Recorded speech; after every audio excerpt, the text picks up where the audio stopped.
Hey, Hey, how you doing, Ivy? I'm good. How are you? I'm good, thank you very much. Yeah, It's been a long time coming, right? it has.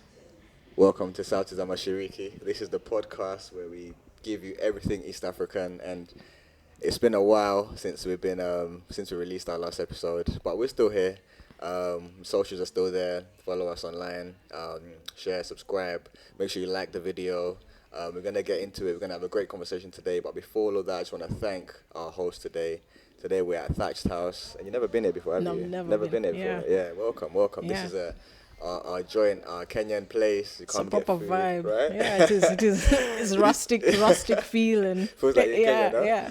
Yeah, this is our spot. If you don't know about Thatched House, it's in Barking. Get some nice food here. Get a vibe. If you wanna come and dance, great DJs, great vibes, great drinks, and yeah, everything is just as Kenyan as it can be. It really is Yeah. as Kenyan as it can be. So really, thank you to you guys for hosting us today. I want to thank all our other sponsors, Fine Margins. Get the clothing online at finemargins.com. And as I said before, just make sure you follow us online at SAUTI ZA MASHARIKI. Now let's get into it. Yeah. Welcome, Ivy. Santi Welcome Sana. to SAUTI ZA MASHARIKI. Yeah, thank you. As I said earlier, it's been a minute. We've been planning this for a minute. Yeah. A minute. The schedules just didn't align. Yeah, so yeah, yeah. at No, but least- we finally made it yeah. happen. And I really appreciate you being here. Yeah. Um, and I think for me, like, I'm a music lover. I'm a Yeah. music person. I studied music. And I don't tell people that, but I Oh studied wow, music. that's I didn't studied know- music. I did. I Where did. actually? Up to like GCSE A level. Okay. Yeah, I did up to A level. Yeah. So when you see me DJing, yeah, I'm not just a guy that learned to DJ during COVID. You understand? There's background to it. There's Yeah, levels. yeah, it's levels. Yeah. You know, so like I'm a music lover. So when I see someone that has that passion and someone that plays Yeah. with that passion, Yeah. I'm in awe. You Oh. know, and I saw that I came across you online, and I was Yeah. like, wow, this is fantastic. This is Yeah. amazing. So I've been following you for a little while, your journey and stuff, but I want to kind of go back to the beginning Okay. of where it started. Yeah. The music journey. Like, take me back to the music. Where was like the first time you remember hearing music? First time. Like when you were younger. Wow. Or what is the first thing you remember hearing about music? It's the first song you heard, or the first, Honestly, cassette player. Yeah, of course, yeah. of course. Yeah, So my dad, we used to have proper old school cars. Yeah, yeah. So like a Peugeot, I don't remember what it was, Come on. hatchback, and the Volvo 122. Yes, That sir. at least I remember Yeah, that. yeah. Yeah. So Okay. bunch of cassettes, like Yeah. stacks and stacks in the house. So we'd take road trips every Sunday, like Oh, to nice. wherever. Yeah, like yeah. I don't know, when you're small, everywhere just feels far. It just- It just, you just it's, count- you're count the just trees. literally. So he'd play a lot of old time music, Bob Marley. Oh, I yeah. remember he had a Nice. lot of Bob Marley. Al Clue, he's a guitar player, Yeah, yeah. plays a nylon Yeah, string. yeah. He loved a lot of Dire Straits. That's guitar music as well. So honestly, it's just Wow. we grew up listening to a lot of music, and then we're a Christian family as well. So pop on a lot of Hillsong. These old guys, I forget them. Sorry. I No, shouldn't. no, it's all Yeah, good, it's yeah, all yeah. good, it's all good. Some old black guys, Yeah, Black American folk yeah, as well. uh-huh. So Ron Kenoli, that's the name. Okay, yeah, that rings a bell, actually. Yeah, That rings a yeah, bell. Okay, yeah. okay. He's a lot of great hits back yeah, in the day. yeah, Yeah, yeah, yeah. So honestly, I grew up in a very musical household because my dad plays guitar as well. Yeah, and my okay. mom sings Wow. in the choir. So everything was music. in the Everything was house. just music in the house. Wow. Yeah, and even Sundays, I remember like how we knew it was time to wake up. My dad would play his guitar. Oh no! Like we just that is a perfect alarm. That is literally, such a beautiful literally, alarm. either that or I think most of the rooms were hooked up with like radios. Wow. Yeah, because he's very handy. So he had, What a guy! yeah, he fixed up some wires and stuff and plugged it. So right. we just hear music and we know it's, Yeah, time, to wake up. Yeah, It's Sunday it's morning. literally, yeah. Oh wow! Yeah. So that is like the perfect, I guess, environment to get to where you've been right now. It Yeah. kind of explains a lot, I suppose. Yeah, You know, yeah. like growing up in that environment where music is everything. Yeah, You know? yeah. There's something it's like subliminal, like at Yeah, the back yeah, of your yeah. mind, like you can tell. I don't know. Things become clearer. Like the sound of the guitar was clear to me. Yeah. Since back in the day. Yeah, so yeah. yeah. Okay. Yeah. And like, so after that, you grow up. Did you end up like Yeah. wanting to study music? Was it like something you wanted to pursue initially? If you remember those early years, like, or did you have like another passion? Did you want to be a pilot? Did you want to be Bruh. a rally driver? I don't I know. wanted to be Catherine Dereva. Okay. An athlete. I love that. Imagine That's that. a great answer. I know. Yeah. So music was never anywhere in the picture. Honestly, No it was way. just always a thing we loved and an extra. Okay. So yeah, because I remember even the primary school I went to, we had different like co-curricular activities. So we had fine arts and there was also music at some point. So I'm actually a really good artist. Hello. Yeah. Like, okay. Like drawing. Kujora. No, Najok chora. Hello. Okay, it's been a while, but listen, you said it. true. You said it. Yeah. So I was madly in love with the fine art classes, and then I think every Kenyan school you had to do recorder. Okay. So recorder was also like the first instrument I ever played, just because of school. Yeah. So music was. It was just always there, but somewhere. not the main focus. It was the primary focus. Okay. Yeah, because I was good at sciences and like math and stuff. So if I was not gonna be an athlete, definitely, definitely were you good in like academic subjects? Definitely, you were? a lot. I was actually. Yeah, really quite mbaya. What was your favorite subject? Honestly, French. Really? Yeah, French. We. Guy Fafa. But it's been since the last time I spoke French was high school. Okay. That's 2013. I didn't keep up. Yeah, and then thing about languages, if you don't speak, you lose everything. Eventually, it just rusts away. You know. And if you haven't noticed, like right now, I'm sat with a musician, a person of the arts, creative. This is one person that I've seen. As I said earlier, I've seen her online, and like her skills are. Yeah, world class. Yeah, world class. Like, she's an amazing musician, and I want you to just go research, find out what she does. Her name is Ivy Alexander, and I didn't even introduce you properly. This is what I'm doing. I'm going back to the intro again because I didn't introduce you properly, and I feel like what you've done and what you're doing and what you're gonna continue to do is amazing. Like, as a woman as well, you know what I mean? Like the way you control that stage. I see you on stage doing your thing and you own it. You love it, you know what I mean? I see you smiling and doing your thing. I love it, you know what I mean? So thank you. Like she's a very talented musician, and we're gonna continue the conversation, but I just wanted to let you know who we're talking to right now. So we'll just carry on the conversation about like school and going through the years, and like when did you like decide to pick up music as a passion, as a passion, or not even a passion, a hobby, maybe, I don't know, like when you decided to see this is something I can actually do. So I like it. I think we were teenagers. I think about like after high school, like during high school, like the school holidays. So I was in International Christian Center. Okay. So they used to have like after like VBS type stuff for older people. You know VBS like so VBS is like vocational Bible school. Okay. So parents just send their kids during the holidays. Yeah. That just like 2 weeks so that because kids are bothered during the holidays. So I'm not saying that we were sent, but we were there. We were there, but we enjoyed it. Yeah, right. Yeah, so there was a music program, as well. This time they were like, we want a teens band. So my dad enrolled my brothers and I. My brother's also are musicians. I have 2 brothers. Oh wow! Yeah. Okay. Yeah. Nice. So we They also play guitar, or? Yeah. Okay. Not really. So I have a twin brother. Oh. Yeah. Wow. So we played guitar together until he switched to the bass, and then my elder bro plays the keys. Wow. Yeah. Beautiful. Yeah. Beautiful. Okay. So I remember, I think after that we formed a teens band. Mm-hmm.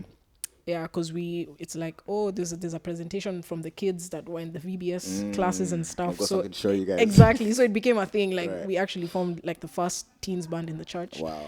And then I don't know, from there it just took off, but it was honestly on and off because we were in high school. I remember like almost, because I was like Form 2, Form 3, we had to study for Kenya Certificate of Secondary Education and stuff like those are the major national exams. That's how we had to. We had to. So it was like on and off. But I think ever since then I picked up the guitar, played a few gigs. Like the first major gig was one called Afleo, Africa Let's Worship. That back in those days, that was like the biggest worship concert in Kenya. In Kenya, yeah.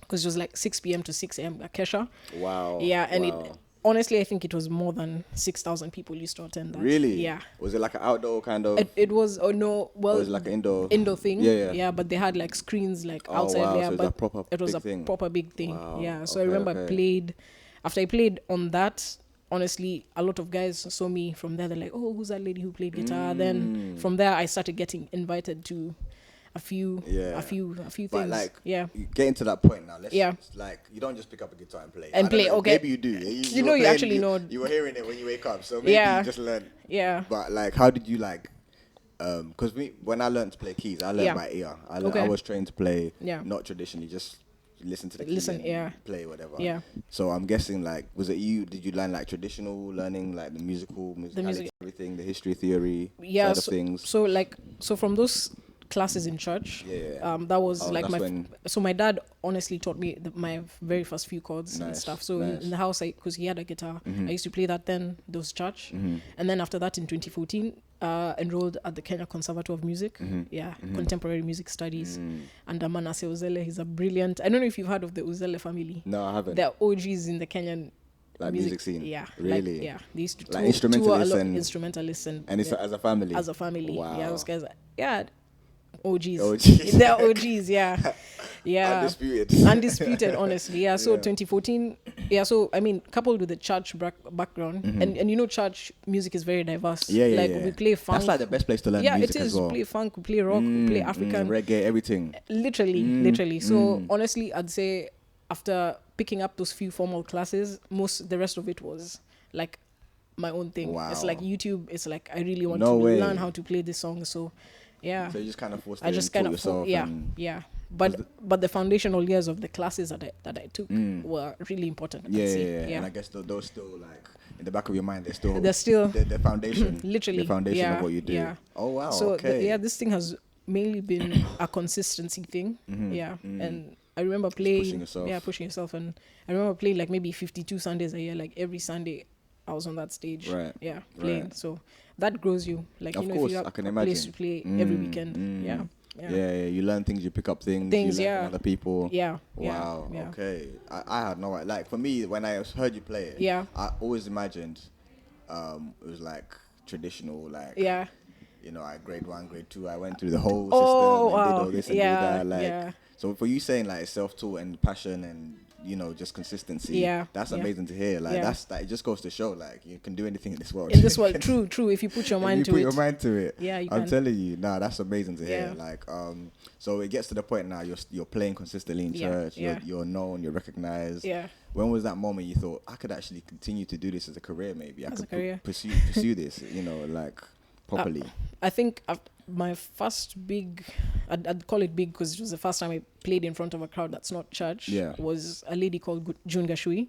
So she had this gig called Simplified Soul Jam, and actually she met me because she was friends with Manasseh, my guitar teacher, and then saw me so we had a concert called Fret Venture.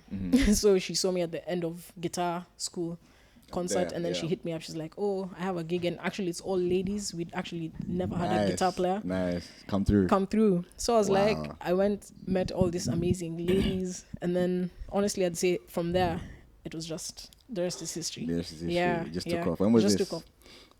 I'd say like in the timeline 2015, 2016. And I was in uni by that time, Daystar. I was studying computer science. So even music was never like something... It was honestly, no, I was studying computer science, but then it became tricky because it was Athi River. So I used to commute. And sometimes my parents don't even know I used to come to Nairobi. You didn't hear it from us. You didn't hear it from Mashariki, SAUTI ZA MASHARIKI. I used to come to Nairobi, rehearsals, then go back to uni, Imagine, I was just like... You gotta do. True, I think that's exactly the passion is what drew. I was just like, man, okay, this thing can actually work. Because I got my first check and I was like, wow. This is something. I was like, this money I'm not sharing with anyone. I was like, it's me, right. And it's not pocket money I got from my parents. No. It's actually, put in the work. That is dope. Like, because I guess when it gets to that point now, I guess your mind can start thinking like, where can I take this? What can I do with this? Exactly. You're looking online, you're seeing other people. The Kenyan music scene might not be the biggest, but it's very bubbly. It is, especially in instrumental list wise. So let's say like instruments. We love a good, rumba. We love a good like band. We love a good sound. So was it something that you considered about like? Because obviously you pursued, you went on and did an EP and released singles and stuff like that. Yeah. But like early on, did you see yourself like actually after that concert and say, I got my money now? Can I actually do this as a career now? Is it something that actually crossed your mind properly? Yeah, I think while you're still in uni, saying when I was still in uni, because I think at some point I was like, what do I sleep and think about, wake up and think about? And it was just like music. Because I think playing out there opened up possibilities. Yeah, so I was just like, okay, music could be a thing, and I'm like, am I gonna be waking up to code or waking up to practice? And I chose music. We chose the music. Yeah. So I tried finishing uni. I actually finished, but not with a computer science degree. Okay. Yeah. You finished? I finished though. Yeah. So I switched my degree halfway. Like third year computer science was like, it's not working. It's not for me. So I switched to PR. Public relations. Okay. Yeah. Nice. And then finished with that. It was easier to study for me. At the same time, do gigs. Yeah. And also, with the music industry, I was like, okay, this could probably exactly this could help me. Events. I can need to understand a bit. So you were actually thinking, now I can use my degree and use my talents. Exactly. And pursue something. Yeah. Okay. Yeah, So back of my mind, I have like a lot of knowledge with regards to a lot of things. A lot of things. Yeah. Do you still code? Can you code? I can code a simple calculator, like if then good enough. Brackets. Yes. You know what? AI is here now. So shoot, that's true. That's true. Honestly, just yeah. ChatGPT, code for me, CG, what? You'll be alright. Honestly, but that's the sad thing about this. It's like everyone who's worked hard, and then AI has just taken over a lot of stuff. We'll talk about that because even like in music, it's the AI mastering and mixing and mastering. And it's just like that. Yeah, it's tricky. I'm probably gonna edit this video in AI. I'm so dead. We're complaining about it, and then you're like, no, but what? Since we're on this topic, I think what I've learned over time, the past 2-3 years, where it's been blowing up, is like you can't avoid it. And it's here now. You have to go with the waves. You have to go with the wave, and it's like it's not like AI is gonna take your job. There's someone that's using AI. That's gonna take your job. You know what I mean? Yeah. So I guess you have to learn how to embrace it, especially in the media music space. Like for you, have you had any interactions, let's say, with using AI of any sort, or like any conversations like that? Yeah, honestly, like, okay, it's actually helped. Like I'd say, there's this software that I use a lot called Moises. So what it does, like you can input a song and split the stems. Okay, so I don't have to create a loop from like take the drums out. Like I actually use it in my covers these days. It's easier as opposed to recreating. Check the TikToks. Check the TikToks. So like instead of like recreating the thing, just take off the guitar line, take off the bass or whatever. And then record. So honestly, or even I use it to learn a lot because you can single out guitar lines. Parts, and listen, because when the music is all together, sometimes you can't hear a lot of stuff. So so honestly, it's I think so far it's been positive. I think, and guitar players, honestly, we still have our jobs like studio wise, because I still do a lot of studio sessions. I mean, this is producers, everyone plays keys. Like you can get samples. You can get samples everywhere, but I don't know, for some reason guitar players we're still there. Now there's something about guitar players where you can't recreate. You can't. There's like that you play a string or a riff, and it's like you can't quite recreate that. So honestly, I think so far it's been positive for me. It's been good. Okay, all right, cool. And in terms of like recording studio sessions and stuff like that, is it like, do you prefer studio sessions, being on stage? Honestly, what's your preference? I think I love being on stage. You do? Yeah, but studio as well, especially if it's not in a high pressure setting. I like a lot of remote sessions because I can do it by myself, like without people look. Sometimes you're in a high pressure situation. There's like 10 people. And I don't know why people do that. Like in studios, like why do you have like 30 people? Even me, I want to be there just to see, to say I was in the studio. Exactly. I'm just like, I want a credit too. No, exactly. Everyone gets a split like 0.01% because you are present in. I was there. Yeah. I took a picture. Literally. So I think it's a mix of all. Because I did Coke Studio we recorded end of 2018. And that was a high pressure environment. Because it had that. Let's get into that. How was that? Like, how did that even come about? So now we're in 2016. You've done the shows. You've got your first bit of money. Yeah. Have you graduated by that point, 2018, where you're going Coke Studio? No, actually, I graduated in 2021. Okay. I was in uni for like 7 years. We make it happen. Listen, we got there in the end. I took so many breaks, honestly. It gets like that. Just because of the music stuff. So, I'd say so 2016, we have a few gigs. Actually, I've done a lot of gigs with June Gashui. Still. So you consistently work together after that first gig. Yeah. Nice. And then because we have an all-female band in Kenya called the Flower Project. Wow. Yeah. Beautiful. Yeah, we've maintained that group. Yeah. We've had different members in and out, but the three solid: Tindy, shout out Tindy, Come Olive, on. And yourself. and myself. Yeah. Shout out to you. Shout out to me. Yeah. Yeah, so we maintained. So we've played a lot of gigs with the ladies as well. Different. We've been in Viri's band at some point. Yeah. Coke Studio as well. We played together. Yeah, if I'm not wrong. So that came about. I think that season. What happened? The guitar player who was originally supposed to play was not available. Okay, that's the story I was told. Like, okay, we don't know how this. We don't know how these things happen. So, I mean, it was so random to get a call because out of nowhere, and it was a random number. I'll never forget. Right. And I never pick random numbers. I was like, okay. I'm like, you know that gut feeling you get. Yeah. Let me just pick this. So I picked, and it was a lady called Christine. She's like, "Hi, I got your number from da da da da." It was like this Coke Studio, but we're starting. And this, I think, it was Sunday evening. She's like, "Coke Studio, but it's starting on Monday. Would you be?" So you gotta be tomorrow, basically. Yeah, literally. Wow. Yeah, I was like, "What? Yeah. What?" So I didn't even think about it. I was just like, "This is a once in a lifetime." Because we've been watching it. We saw.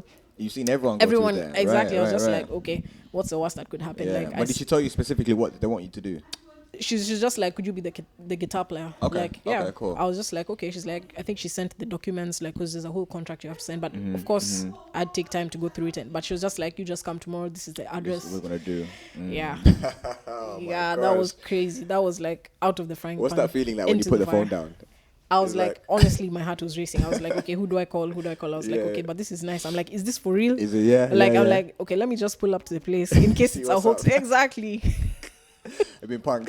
Exactly. So I pull up. There's a whole counter book at the place, and I'm front, like, at least I was like trying to look for names that I know. I saw one guy, Noel Deritu. Oh yeah, Noel. Yeah. Oh wow. Yeah, nice. yeah. Noel was there. Yeah, shout out to Noel. Big up Noel. Big up Noel. Yeah. I was like, okay, at least Noel is there. He's like my big bro, man. Honestly, if he wasn't there, his son was like, you got this. You got this. Yeah, Nice. So it's honestly, I think it challenged my creativity and being spontaneous. Like, yeah, because it's like these guys want catchy melody lines. It's like we're recreating songs. It's like you're gonna have 10 people. You're gonna give it to them. It's like we're working with different producers, so you have to be very flexible, like free mind. It's just a proper high pressure situation. Coming from now, also I was not that experienced at that time. Right? Yeah, but then funny enough, the focus that year I think was on women. Okay. That's why specifically because it was gonna air. We shot in 2018, but it was gonna air March, and March 8th is International Women's Day. Okay. Yeah, so it was like yeah.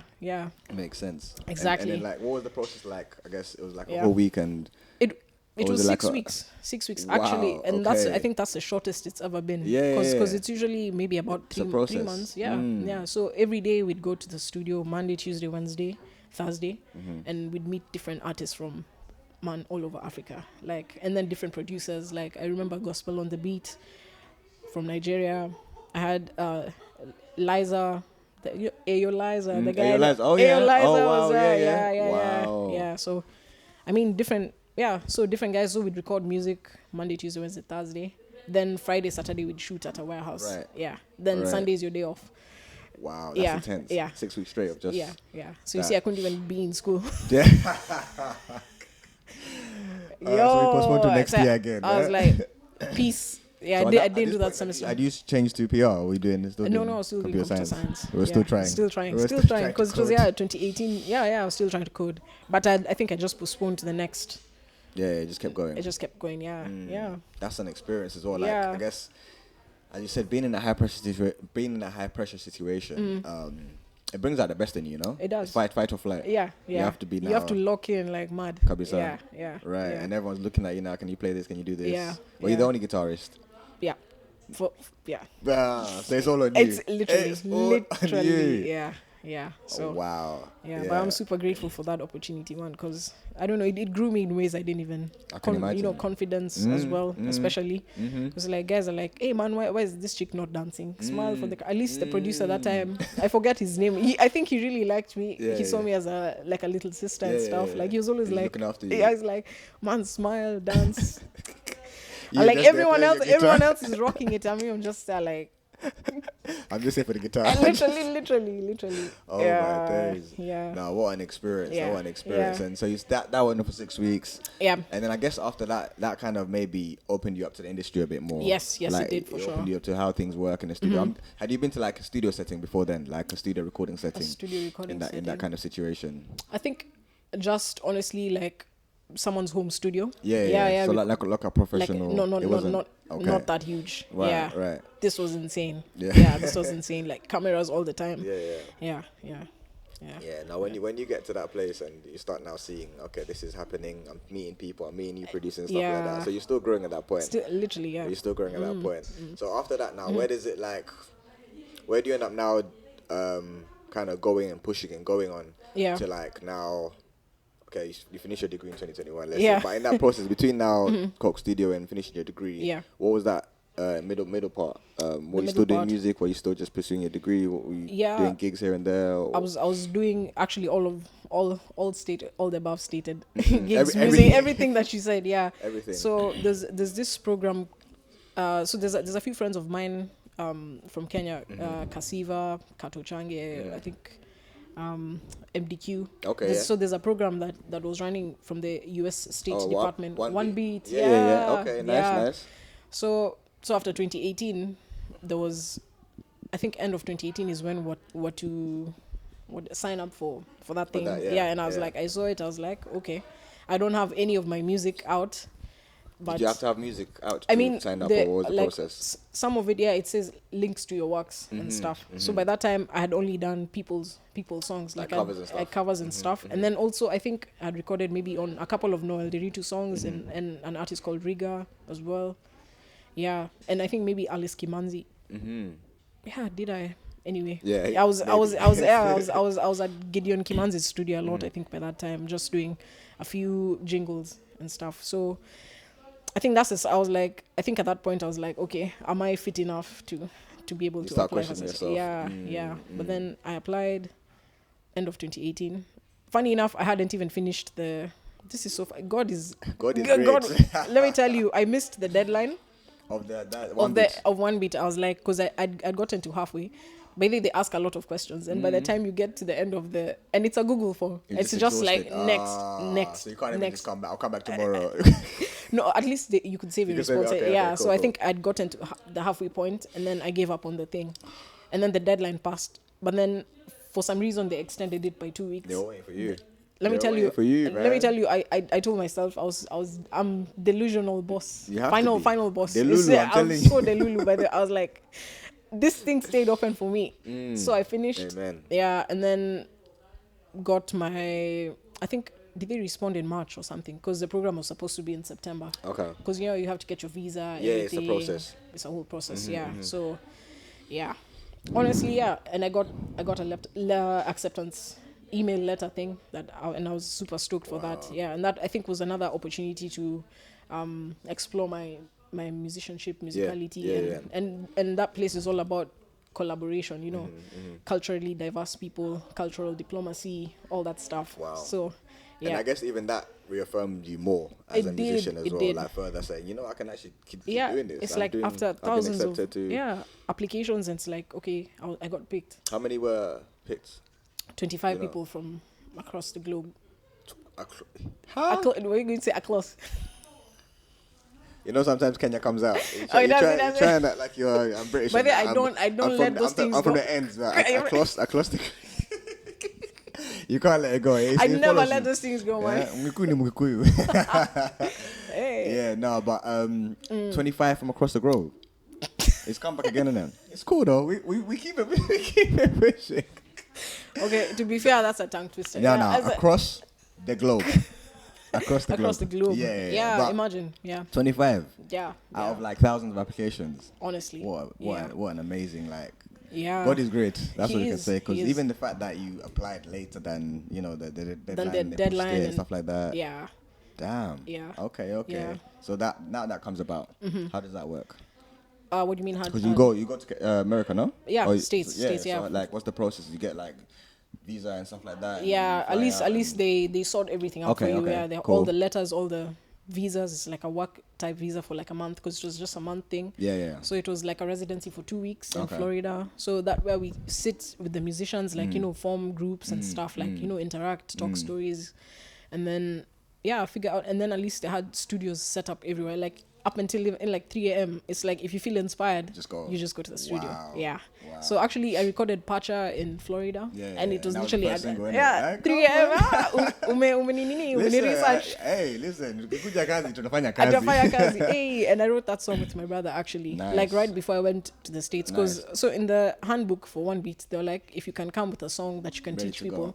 So in my head I was like, wow, I have to have a song, so I literally racked my brain. I was just like, only had one part of this down. Then my bro helped me come up with the guitarist or the pianist? No, the bass player. Okay. Nice. So we sat down. I was like, hey man, this is what I have. And then he's like, we just worked through it, recorded a small demo. And then I found that when I got there, it wasn't that serious. Like, it wasn't like, oh, you have to have a song to show. It's not that intense, but I always take everything so seriously. Of course you have to. You have to. Preparation's good. And so we ended up even touring with that song. Like, I was there's a guy from Cuba called Rodney, and a bass player from Madagascar called Jax. So we formed a trio, and we'd actually close a couple of shows with that song on tour. Wow. Yeah. It became honestly a household. Wow. Yeah. Okay, just like that. Just like that. Yeah. And then like, when you're there, are you like working with the other 25 people? Yes, like, you collaborating, working together. Collaborated with them. So you're playing on their songs and stuff like that. Yeah. So what these what do you call this?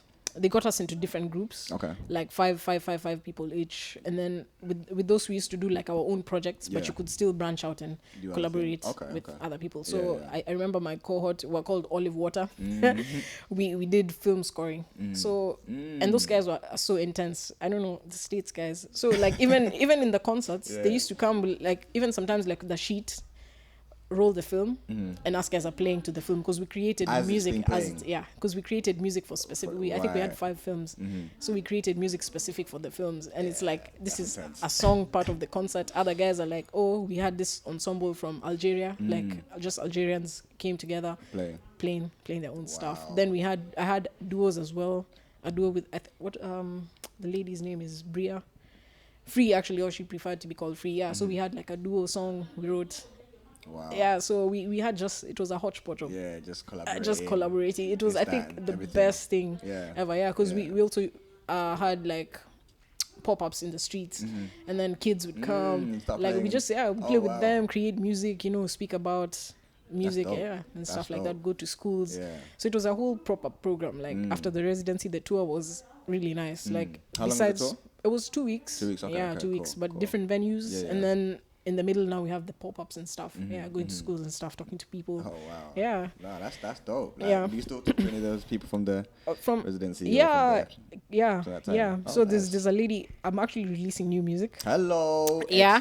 Exclusive. You had this first one. SAUTI ZA. Come on. Yeah. There's a lady who played flute on my record. You're gonna hear that. And then actually one of my friends called Tarek from One Beat also moved to the UK recently this year. Nice. Yeah. So we still talk. In fact, we are to meet sometime. Yeah. So you collaborate. You collaborate, huh? Collaborate. Collaborate, man. Kabisa. Yeah. So dope. That's dope. Like, so even then, you're now like, do you feel like when you're doing that, are you at the point where you're feeling like, I'm comfortable as a musician now? Yeah. I'm confident in my skills. I'm confident in what I do. Yeah. And I'm ready to now like continue growing in my craft. Yeah. Like, you feel comfortable enough to jump in a studio and say I can hold my own. I can hold my own. You know what I mean? Yeah. I think, but it's taken a while to get to that point. Okay. Yeah. Okay.